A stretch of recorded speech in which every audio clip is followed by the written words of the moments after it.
this poem is from Mary Oliver. And we happen to be wandering around the Brookline Booksmith, and I really like her poems, and they have them at the library as well. And this is Why I Wake Early. Hello, sun in my face, hello, you who make the morning and spread it over the fields and into the faces of the tulips and the nodding morning glories and into the windows of even the miserable and the crotchety.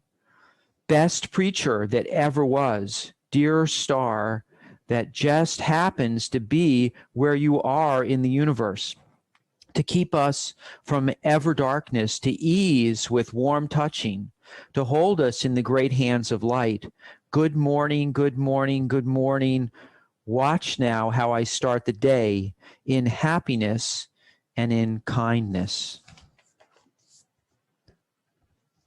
And it's so true how we, at least I find it for myself, that how we start the day really determines the direction of the day. So if we have a positive first thing in the morning, it tends to carry with us or influences where our day goes. And if we have a negative when we get up, something not great happens, or if we listen to the news and there's not great stuff, and there's usually not good stuff on the news, and that can influence us and carry with us through the rest of the day. You know, that the sleep gives us a chance to regroup.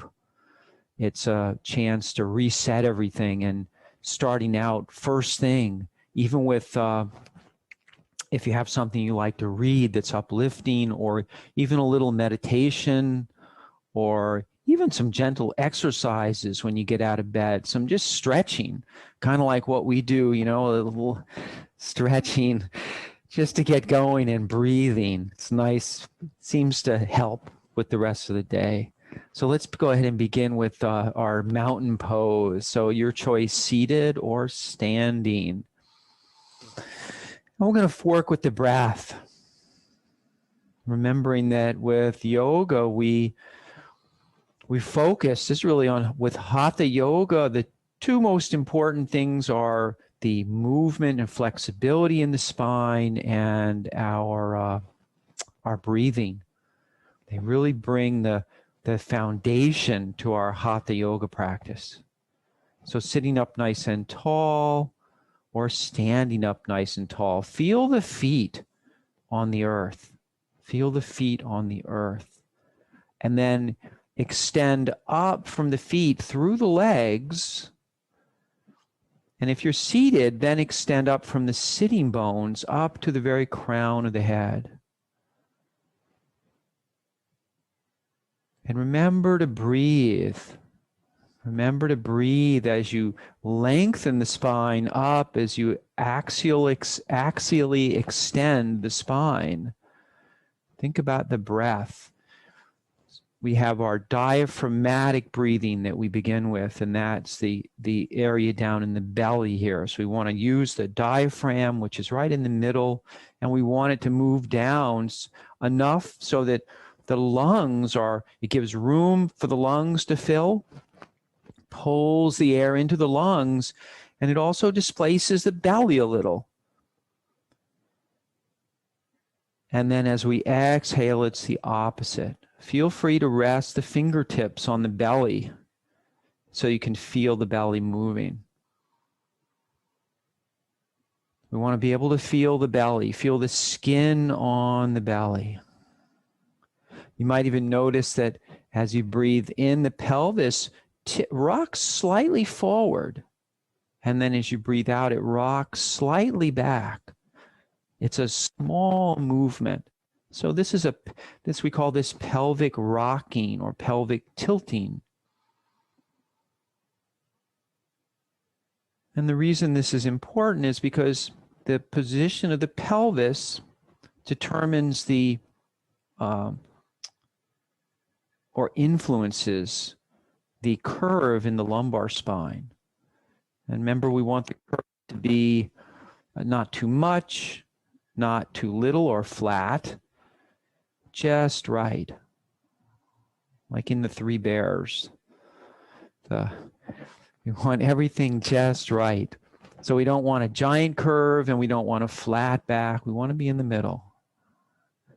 And then if that's feeling okay, go ahead and allow the breath to move a little further up into these lower ribs here. So see if you can find the ribs with your fingers. The easiest way is if you tap on your just below the heart and you work your way down, you'll find out where the bottoms of the ribs are.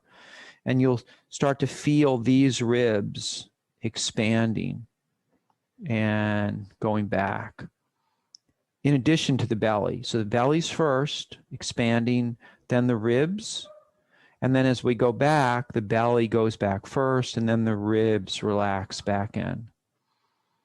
And you can work, and over time, over weeks and months, you can work so that this expansion moves up until you finally get up to the collarbones here.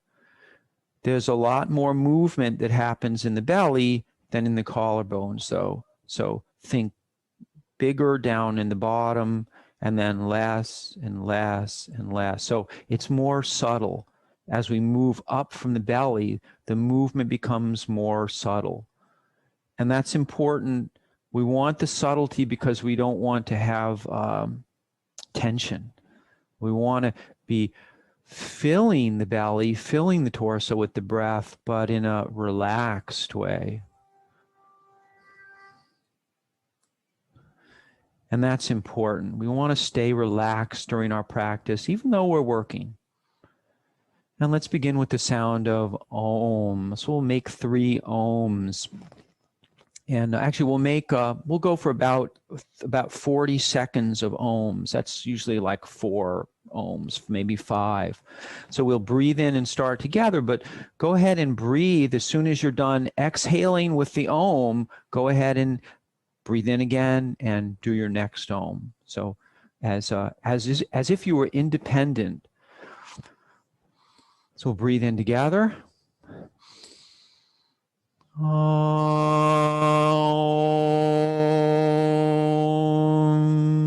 Relaxing the shoulders and the arms and the hands, and then continue with the Om sound. Om.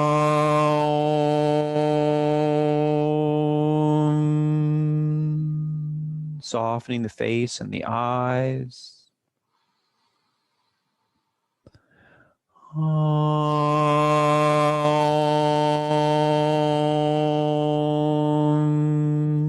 Relaxing the jaw, the tongue, and the throat. Om.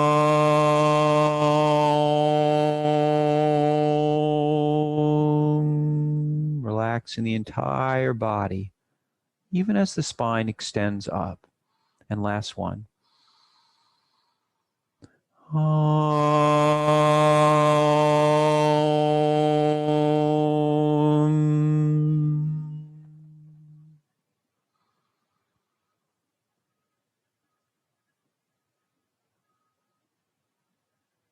Noticing the quiet. Even with the sounds around you, notice the quietness, the peace. Really, it's peace. And let's go ahead and bring the hands. I'm going to turn around so you can see. We're going to bring the hands behind us somewhere. So you have a few choices. So you can interlace like this.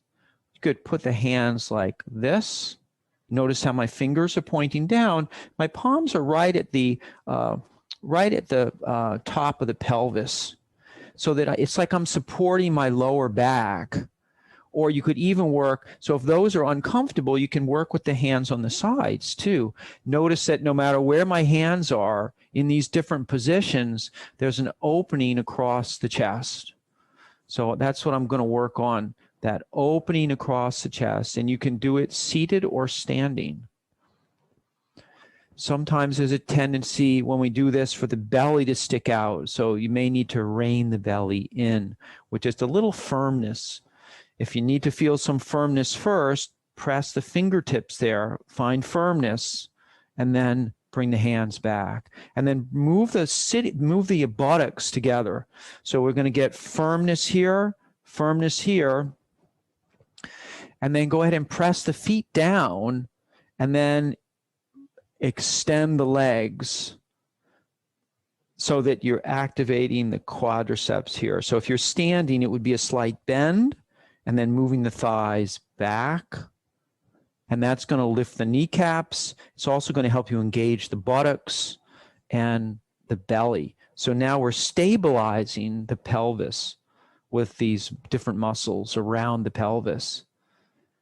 So it's important to find a place that's comfortable for the arms so that you can still breathe and extend the spine up. And you can do it seated as well. It can be a little harder to feel the thighs, but we want to press the feet down and activate the quadriceps here. So they'll be isometrically contracting as we lift up.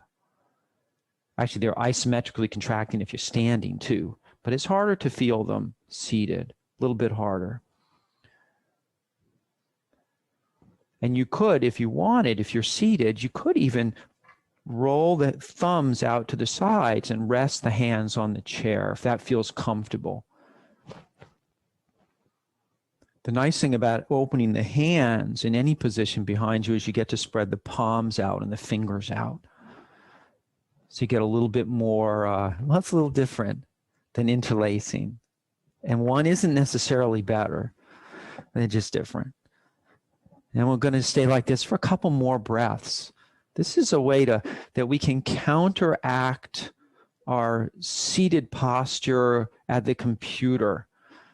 So notice that there's a broadening of the collarbones and the fronts of the shoulders are moving back. And when we sit at our computer, we tend to do this. Notice how everything comes forward. So we need to find a way to counteract that. And this is a good way to do that. And also the breathing. So the breathing is going to lift and open the front of the chest, which is the opposite of what we do when we lean forward at the desk like this. Notice how the chest collapses. So that's an important, so this is a good practice to get in the habit of doing. So if you're at your desk or at your computer or you're sitting for a long time, we all tend to collapse. The muscles just get tired. So think about sitting up tall and just putting the hands behind you. You could even do this at a at a dinner table. I mean, you wouldn't be able to eat for a minute, but you could put your hands behind you like this and sit up straight and just take a couple of breaths. No one will even notice. But it makes us feel better because we get this nice opening here in the chest. We get better breath. We get better air, better oxygen in the body. And that energizes us. And let's go ahead and bring the palms together and let's do some sun breathing now. So this would be harder to do if you were seated at a dinner table. People will definitely notice if you were doing this. So we're inhaling up and exhaling down. So remember, the breath sets the pace. We follow the breath with the movement. So you can always, if you're uncertain about that, start like this and then inhale and exhale. And then the next time you inhale, let the hands come up on the inhalation. And as you're exhaling, the hands are floating down. So the timing is that the hands are following the breath. And if we let it, the breath is nicely rhythmical, especially if it's relaxed. Feel free to close the eyes here and feel the breath and the arms moving together. Feel the chest opening. Only lift up so that the shoulders feel comfortable. So the movements can be they could be very small like this, This is still good. We're still getting a nice movement in the shoulder and opening in the heart as I move the chest forward and the hands are coming back versus, they're both good. So you need to find a place that your shoulders feel okay. So there shouldn't be any pain or discomfort in the joints when we do this. And you could do this standing, no problem. If you're going to do it standing and close your eyes, though, you have to be very careful. You have to make sure your balance is okay. Feel confident about your balance. And let's go the other way now. Let's bring the hands together. And then pause for one moment, spread the fingers out like this, and then spread the fingers and press the hands evenly so that the two hands begin to feel like just one hand. And now exhale, drop the hands. Inhale, up. Palms are up. Bring the palms together and circle around like that. Oh, I can even give a little sigh. The chin may go up and down a little with the movement. That's okay. You might even notice if you're seated that the hips rock a little bit with the movement. But see if you can do it without trying to do it. So just letting things sort of naturally follow the movement of the thoracic spine. So as we move the arms around like this, we get movement between the shoulder blades, and then that movement ripples up into the neck and down into the lumbar and into the pelvis. And that's what we want. We want a spine where things are moving. If we get parts of the spine that are stuck, then what happens invariably is some parts of the spine move a lot to compensate. And that's not ideal. We don't want to overdo use the vertebra. We want them to all be working together. And let's bring the hands together and inhale, take a few breaths, exhale. And you can begin to give yourself a hug if you're so inclined.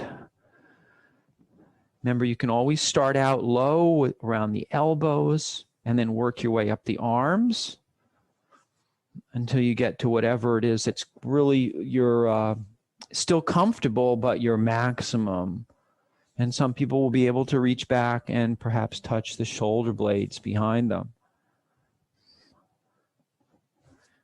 Really just working on getting a nice warm up here. It's a little cooler today, so we need to spend a little more time warming up.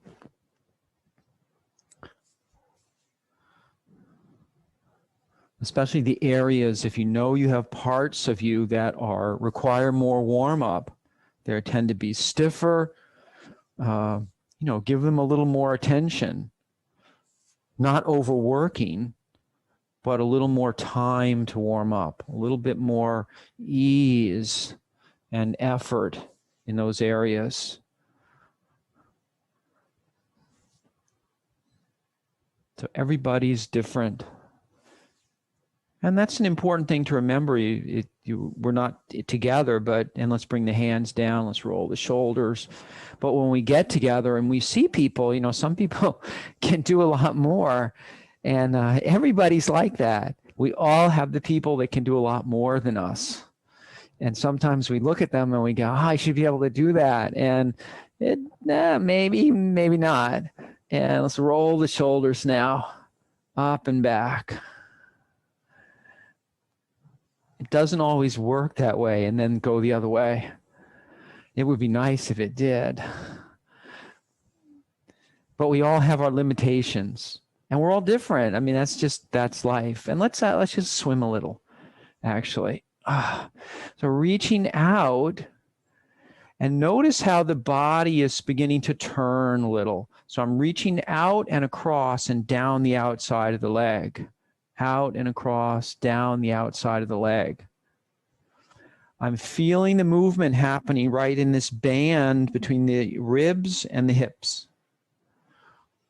almost like I have, I think I described it recently as one of those fashion belts that people used to, well, I don't think men had them, but women used to wear the really wide belts.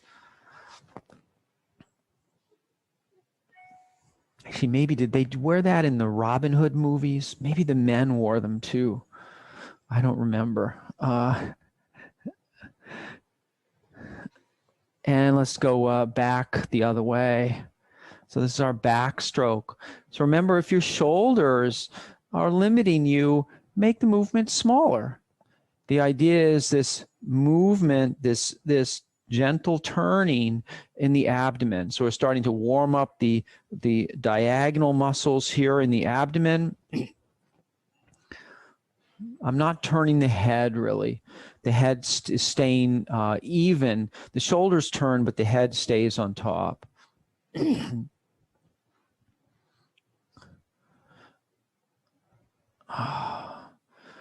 now let's slide forward in the chair. If you're so you could have done all this standing too, actually. But if you're standing, please go ahead and sit down. We're going to slide forward in the chair, and we're going to make some circles.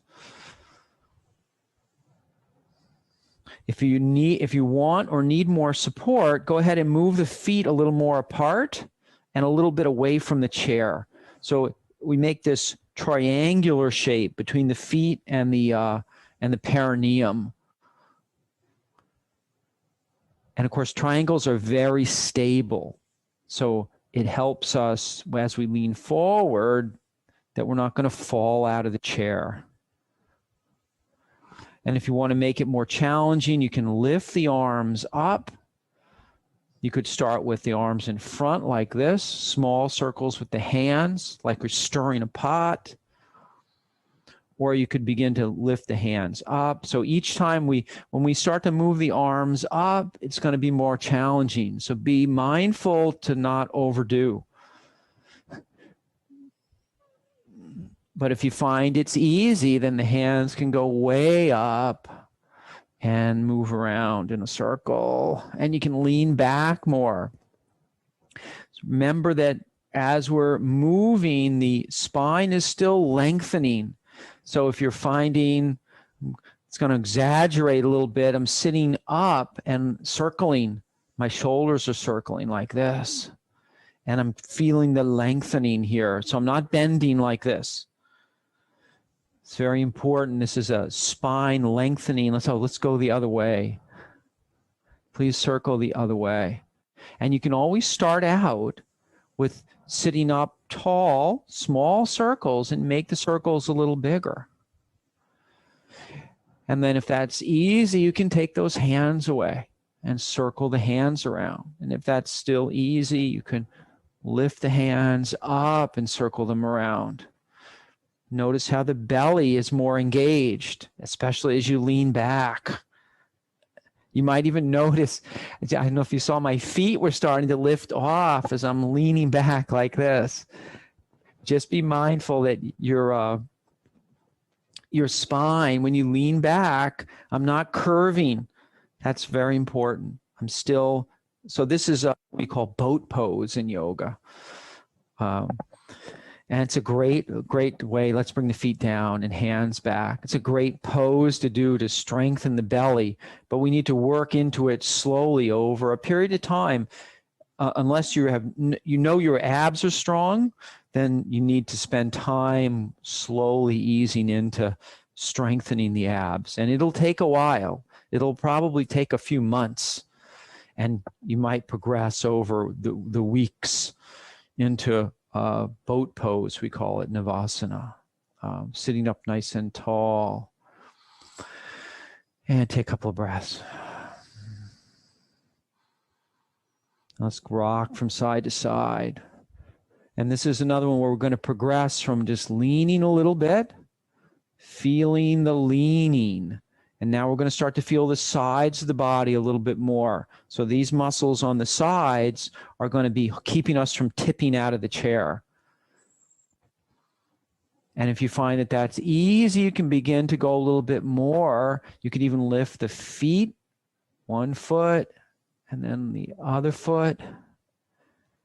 keeping the spine extended at the same time. Don't sacrifice the extension of the spine for leaning more. It's not it's not worth it.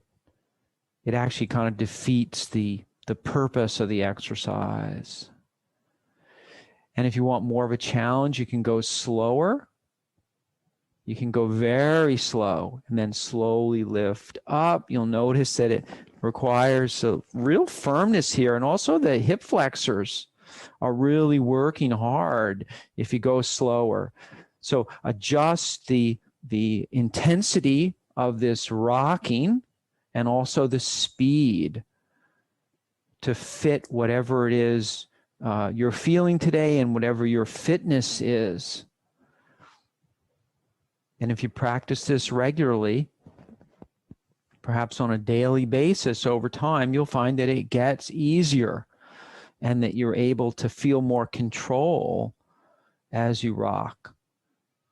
So that's one of the things about yoga is we're teaching our body, we're gaining, Hatha yoga teaches our body to gain control over the movements more because we're thinking about them very mindfully. We're focused mindfully. And with practice, it's very much like Tai Chi is like that. There's many things that are very slow and methodical. And in the beginning, if you do Tai Chi, actually, people are, it can be challenging because no one is used to going that slow. It's like slow motion and it can be very frustrating. So if you need to go a little faster, it's okay. And then over time, we slow it down and you get used to it. And sitting up nice and tall. And let's take a few more breaths, cactus breaths. I'm going to do the neck. We're going to come up to the head. It's sitting up tall, releasing the chin down. Go back and forth like that, lifting up and then down.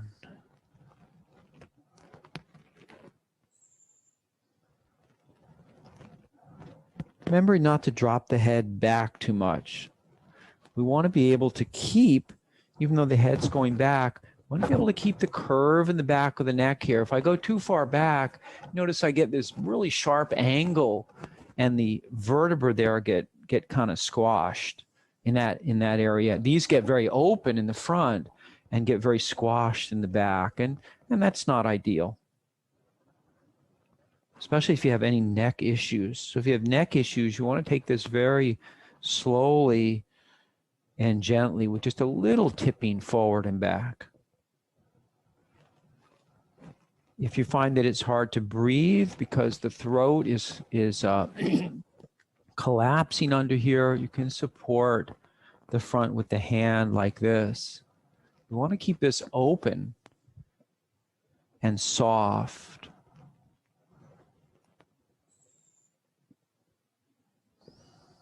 And let's tip the head from side to side.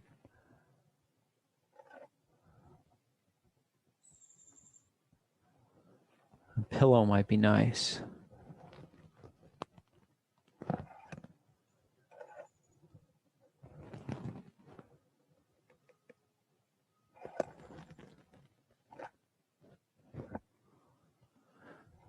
Just don't go to sleep in your chair.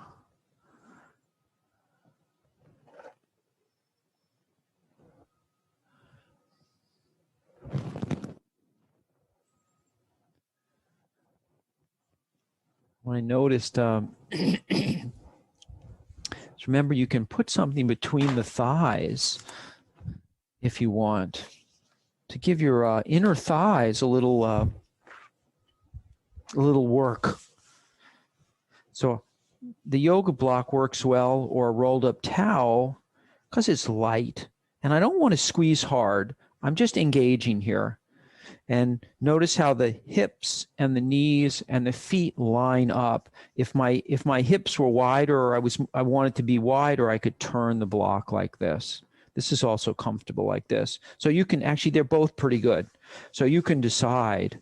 And it's right in the meaty part of the thigh. So it's not in the groin or the knee. It's right where the muscly part is, in the middle. And there's a gentle squeeze to engage. And I'm pressing the feet down, sitting up. This is my mountain pose. And then let's go back to, we had our pillow like this.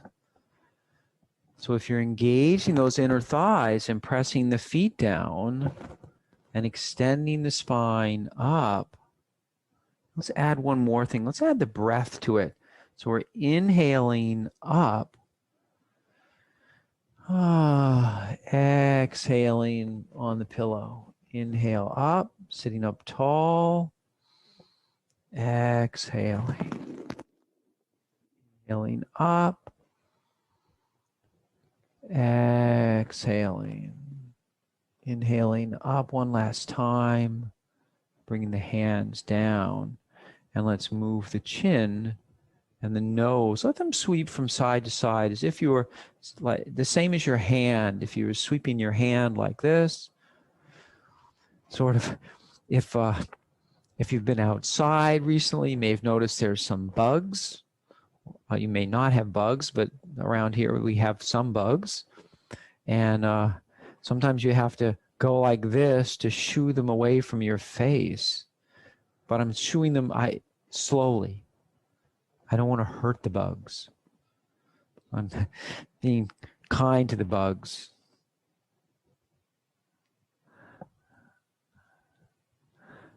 And let's circle around. Remembering not to drop the head back. It's almost like my nose is drawing a circle on the face of a clock right in front, and then the other way.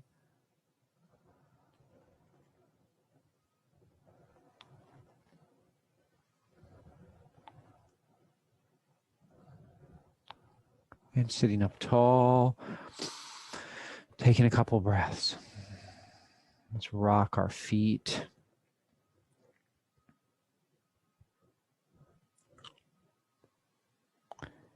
Thinking about feeling the bottoms of the feet here and also spreading the toes. You can't see my toes today because I have socks on because it's a little cooler than it's been. But inside my socks, my toes are spreading apart. Let's try this. Let's do the hands and the feet together. So it's the same feeling of movement in the hands and the feet. So if I rock my feet like this and rock my wrists, or really I guess rocking the hands at the wrist joint and the ankle joint rocking. And then I'm going to gently spread, as I lift up, I'm going to spread my fingers with a little effort, medium effort. And then I release back down and go the other way. And notice they come back together. And then I spread the toes too. So as I spread my fingers, I'm feeling my toes spreading. So see if you can feel this connection. Actually, let's try this. Rest your feet and just spread the fingers like this and spread the toes. Go ahead and lift the toes slightly as you spread them. And see if you can make a connection here. It's the movement or the muscular activity feels kind of the same, but one's happening down there and one's happening in your hands. So see if you can make that connection. You could even close the eyes so you can really focus on the feeling. The hands will be easier to feel, and then see if you can transfer that feeling down to the feet.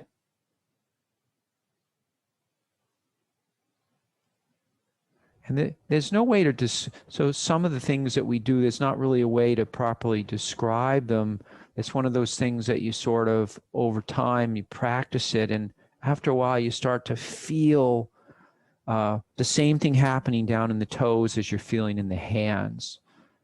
And I'm not sure it's something that we can't be taught it directly, but by experimenting, we can start to connect with it. And then over time, we kind of get better at it. We build it over time. So in the beginning, it might just feel a little bit of opening in the toes. And if you keep practicing with the fingers and the toes, you might get so they feel like they're going together. And then let's do the wrists and the ankles. So please go ahead and slide back in the chair, lift up, circle the ankles first, and then you can add the wrists if you want. Belly is firm here so we can lift the spine up. We're still breathing. See if you can slow it down a little bit. And then make the movement the same so that the fingers and toes are pointing in the same direction. And then let's go the other way.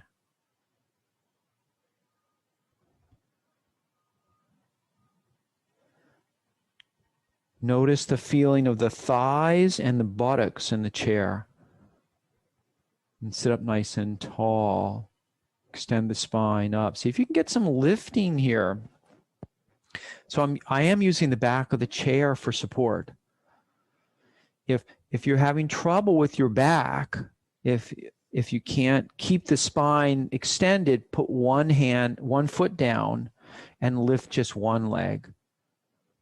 So this will give you extra support. You'd have to alternate so that you can get both like this. And that's okay. And remember to go the other way. So this is actually, it's a little more interesting with only one foot and doing two hands. It's kind of awkward actually. And then come back down. So each one of these different, we do things slightly differently and we do it methodically. And we try to have some uniformity, even though this isn't exactly the same. But if we keep practicing it, we develop this sense about it, and it begins to feel okay. We just practice, and let's lift up. So I'm very casually lifting up here, starting with the hands right on the thighs. So feel the thighs working under the hands. The thighs contract, and then they go back down. I'm not overworking. I'm not overextending the leg. If you have tight hamstrings, your feet might not come up very high. That's okay. We're starting to get them to feel that lengthening on the back of the leg. So we're using the thighs to lift and open and help open the back of the leg. And if you'd like, you can add the arm to it. Just lifting up, maybe a little lift first, and then as it begins to feel more comfortable, you could lift up a little higher. Think about as the arms going up, lifting the spine up and the chest. So there's a tendency for that spine and chest to collapse because the feet aren't supporting us or one foot isn't. See if you can use the arm to help lift up like a dancer. A dancer is like lifting up as if you were dancing. You could even let the hands go all the way down to the side of the chair. And then you can even begin to slow this one down and see how that feels. That might be nice. Experiment with it. So if you don't like it really slow, then do it a little faster. Remember to keep the breath going here. We're not holding the breath. So we're never holding the breath in this class. We don't, it's a little bit, there's a few yogic pranayama techniques where we hold the breath, but that's, there aren't many and we won't do them here.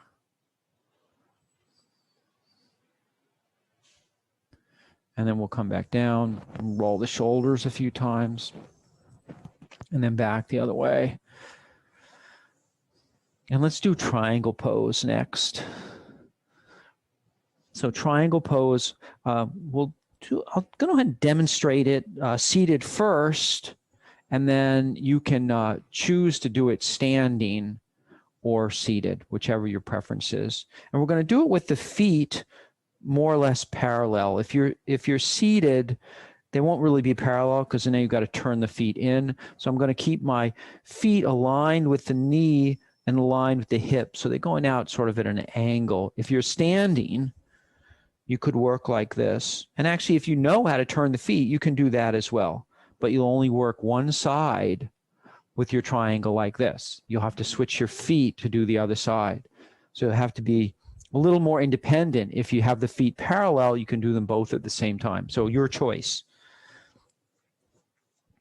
So you get 3 options. You get the seated, the parallel feet standing, or the turned feet. So sitting up nice and tall, and go ahead and extend the arms out for a moment. And then lower the arms down. Let's do that one more time. Inhale.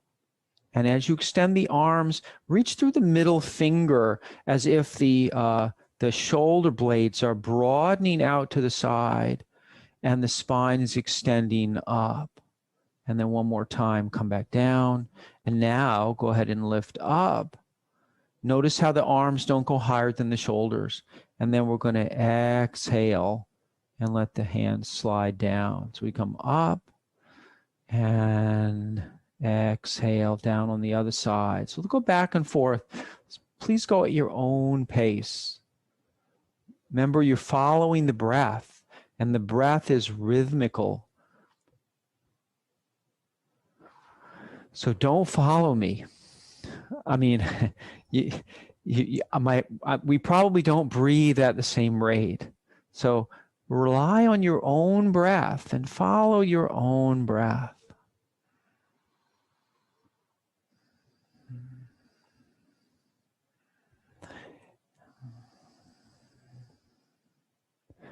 And of course, if you want, you're always welcome to pause here and take a breath or two.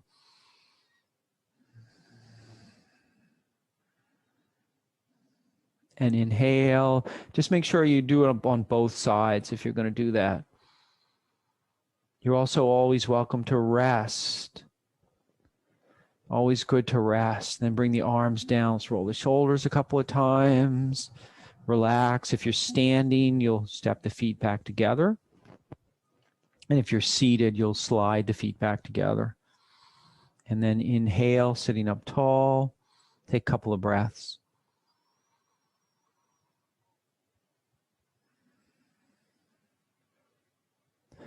So remember to keep breathing.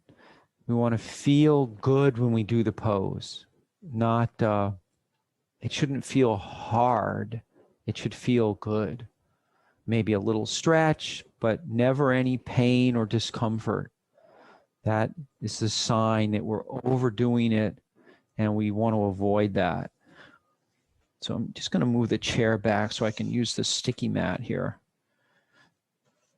just so my feet don't slide. So now I'm going to show it standing, but you're welcome to continue to do it again seated, or you can stand. Do it standing if you're not already.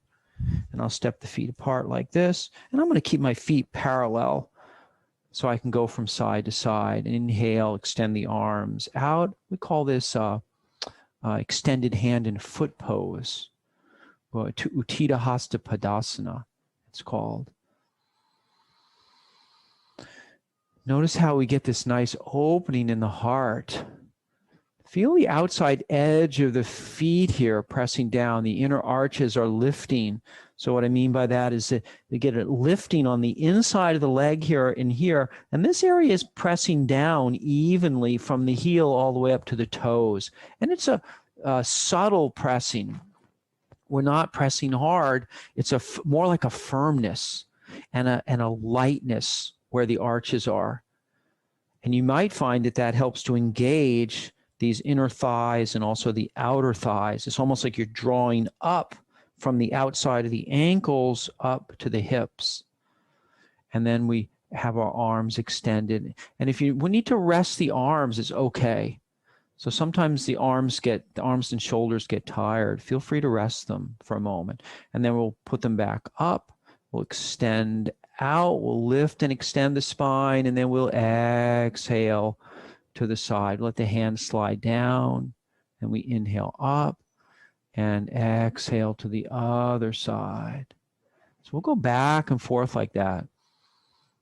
And if you'd like, you can hold there for a breath or two.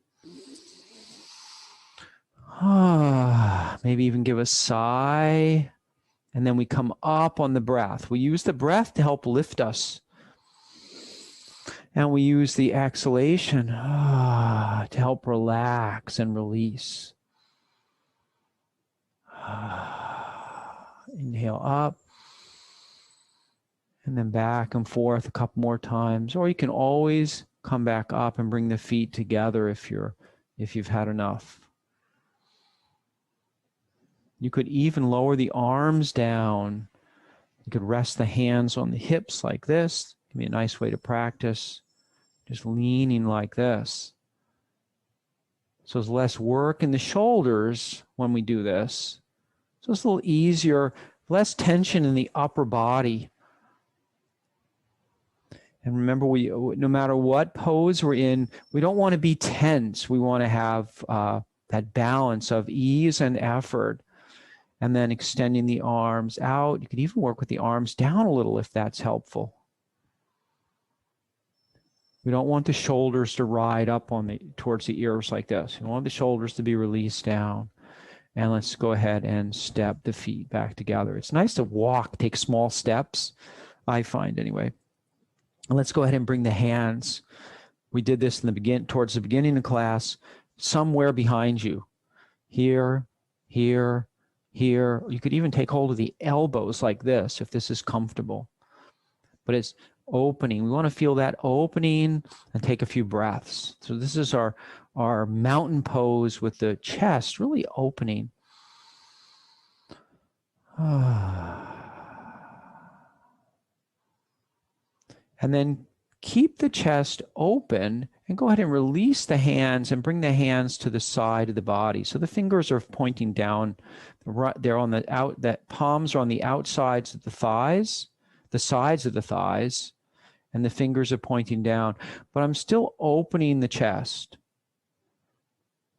It takes a little bit more effort in the shoulder blades if the hands aren't interlaced, because if they're interlaced, I can just sort of relax, and the structure of the arms being back here keeps the shoulders back. I don't have to use any muscular effort, but when I bring the arms to the side, I have to use a little bit of more effort, and see how that feels slightly different. We still get opening in the chest, but now we're getting activation back here between the shoulder blades. And then let's move the shoulders forward and back like this. So opening and then releasing. Let's do it like that. Let's open the chest, move the shoulders back, and then release like this. So open and release. Open and release. Keep extending the spine up. Or think about lengthening the spine especially when you open the chest and you breathe in, we lengthen. You might need to bring a little firmness to the belly.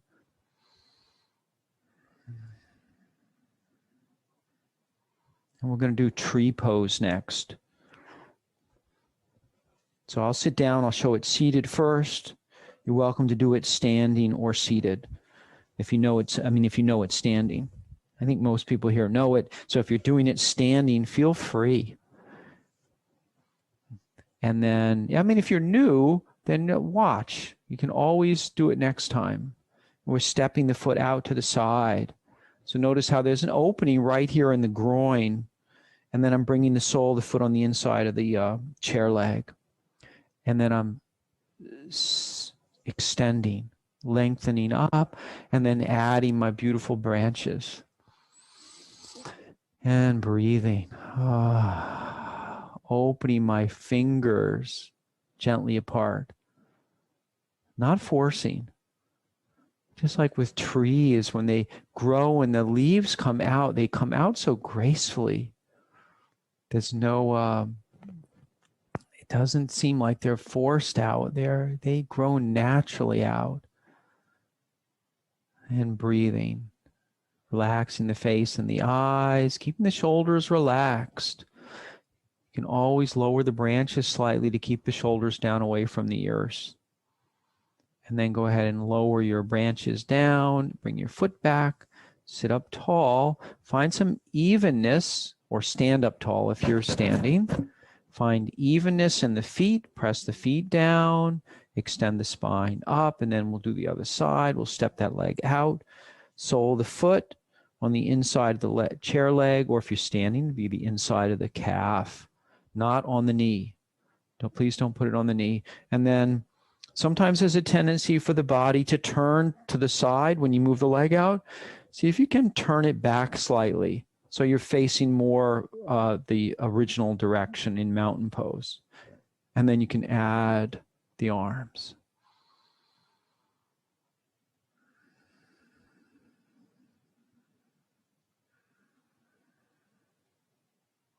Oh, in case you're wondering, I should have said something at the beginning. I'm sorry. Well, it's still an hour class, so we're going to go to 11:45. That was the plan. That was my plan anyway. So sorry I didn't tell you that before. And of course, if you have to leave, totally understand. If you do need to leave, see if you can take a couple minutes in your Shavasana before you go about the rest of your day. Always really important. Just breathing, extending the spine, and then lowering your branches down, bringing the feet back. So see if you can make your tree pose as if you're in Shavasana, but the shape's a little different, but it's relaxed. Ideally, that's what we want to have. We want to be, want to have a relaxed or a balance, right? A balancing ease and effort. So if you're doing it standing, if you want to stand up or continue to stand up, or you can stay seated and do it again seated, same thing, we'll step the foot out. So we open that leg, keeping the torso facing the front, and then go ahead and bring the foot to the inside of the calf.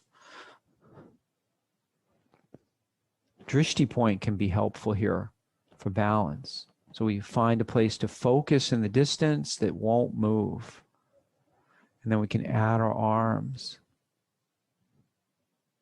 And remember to breathe, extending the spine up, firm the belly up for support.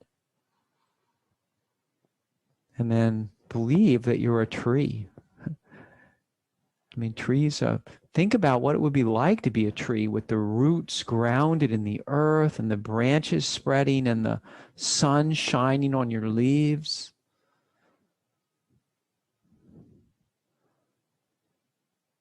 And then go ahead and bringing the arms back down, coming back into mountain pose. And then we'll do the other side. Mountain pose. So we'll firm up thighs, buttocks, belly. That's our support. Extend the spine, step the foot out, and then bring the sole of the foot on the inside of the calf. Lengthening the spine up, find your drishti point, and you can add your branches if you want. Or we have our optional hand positions like this too. Whichever one you like, whichever one feels good to you today. Think about being a tree with the roots going down into the earth, so firmly supported by the earth, and then the branches reaching for the heavens, reaching for the sun. That beautiful sun makes us warm, gives us vegetables, keeps all of us alive. Makes us feel more alive. Always feel better when it's sunny out. You can come down whenever you're ready.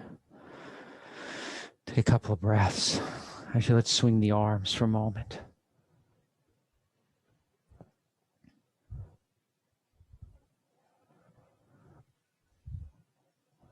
Keeping the knees soft if you're standing.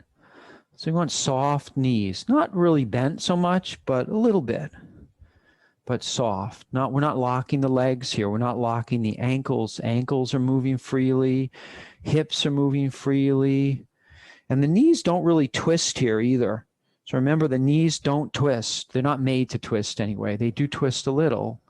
They're not made to do that. They're a hinge joint. But the ankles do turn, do twist a little, and the hips twist a little bit like this. or maybe turn is a better word. And then we'll go ahead and sit down. We'll do our Shavasana. Actually, let's do a few sun breaths just to warm yourself down. Go ahead and begin that whenever you want. Palms are together. Remember to follow your breath. Perhaps adding a few sighs. And that helps to bring relaxation to the body and also the mind and the nervous system. And then the other way whenever you're ready.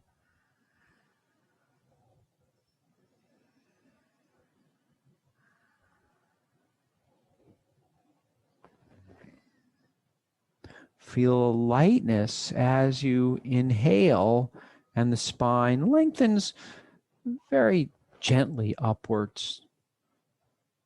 So really dialing the effort back here. We're using enough effort to make sure our posture is good, but also trying to keep the body relaxed. And whenever you're ready, you can settle into your Shavasana.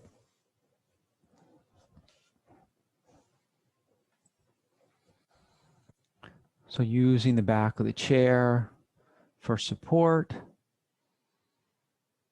relaxing the shoulders down, softening the face and eyes.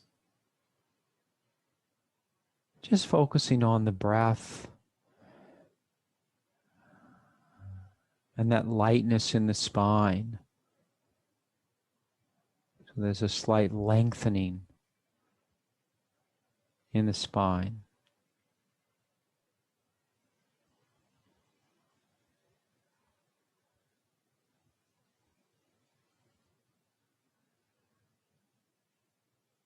Diaphragmatic breathing here. Feeling the belly going in and out with the breath. Keeping the face and eyes soft. Releasing the jaw, the tongue, the throat.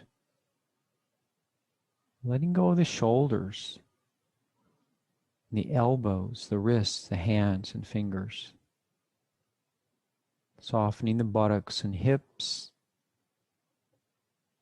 Releasing the knees and the ankles, the feet and the toes.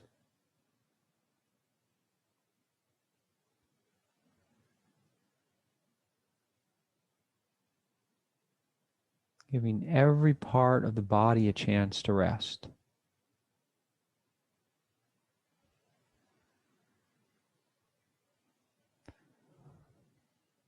So we'll formally end the class in just a minute or so.